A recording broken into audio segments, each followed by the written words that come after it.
Perkenalkan, nama saya Sulfian Manoma dari kelas 6 TLA Prodi Teknik Listrik D4. Di video kali ini saya akan menjelaskan materi yang saya ambil dari jurnal Intek tahun 2016 volume 3 yang berjudul tentang analisis gangguan tak seimbang pada line transmisi GI Sumbu Minasa GI Talasa. Gangguan yang terjadi pada sistem tenaga listrik itu ada beragam jenisnya dan beragam juga besarannya. Gangguan dalam sistem tenaga listrik adalah gangguan tidak normal atau keadaan tidak normal yang dimana karena ini dapat mengakibatkan terganggunya kuantitas pelayanan listrik. Secara umum, gangguan yang terjadi itu disebabkan oleh dua faktor. Yang pertama, gangguan yang berasal dari dalam sistem. Yang kedua, gangguan yang berasal dari luar sistem.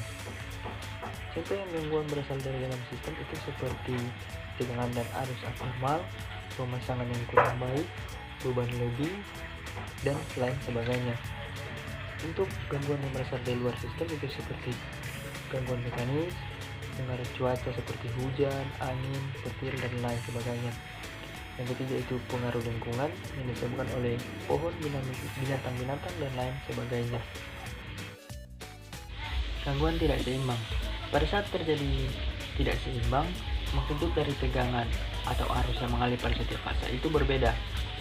Gangguan tidak simetri ini terjadi sebagai akibat dari gangguan hubung singkat antara satu fase ke tanah maupun dua fase ke tanah.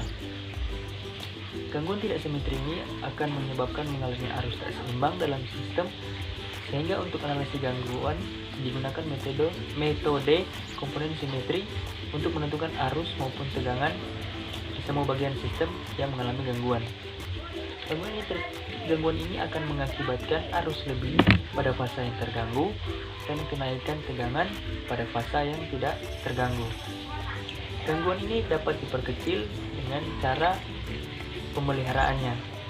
Adapun akibat yang ditimbulkan dengan adanya gangguan hubung singkat tersebut, yang pertama itu rusaknya peralatan listrik, berkurangnya stabilitas daya pada sistem, terhentinya kuantitas pelayanan listrik pada konsumen.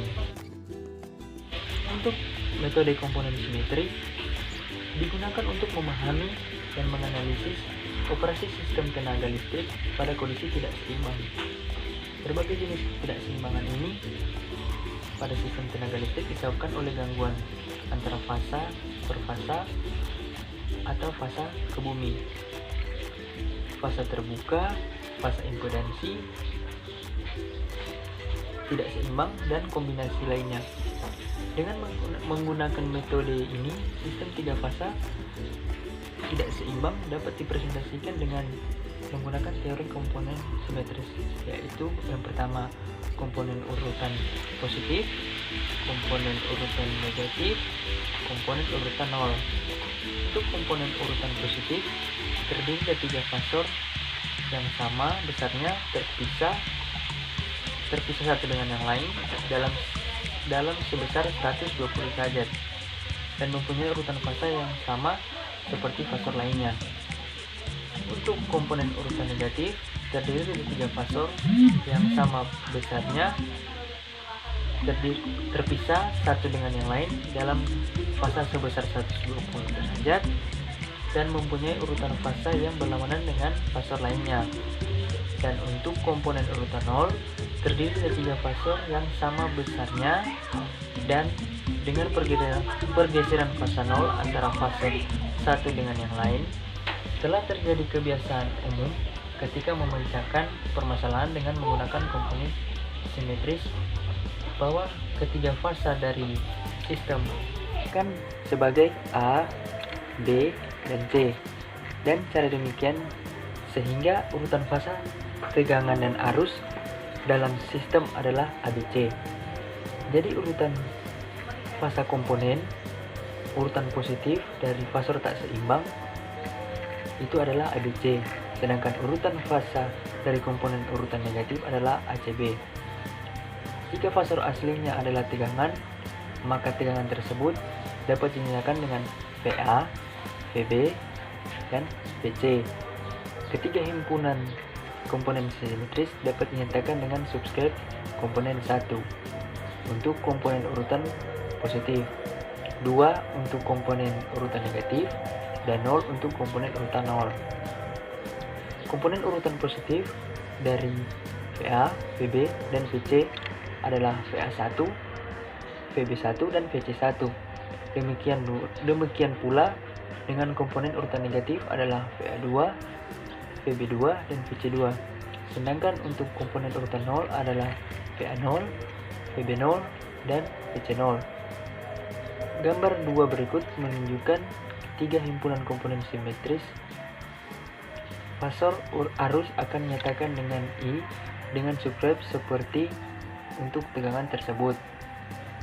Karena setiap faktor tak seimbang yang asli adalah jumlah komponen, fasor asli dinyatakan dalam suku-suku komponennya adalah VA sama dengan VA1 tambah VA2 tambah VA0, VB sama dengan VB1 tambah VB2 tambah VB0, sedangkan VC3 sama dengan VC1 tambah VC2 dan VC0.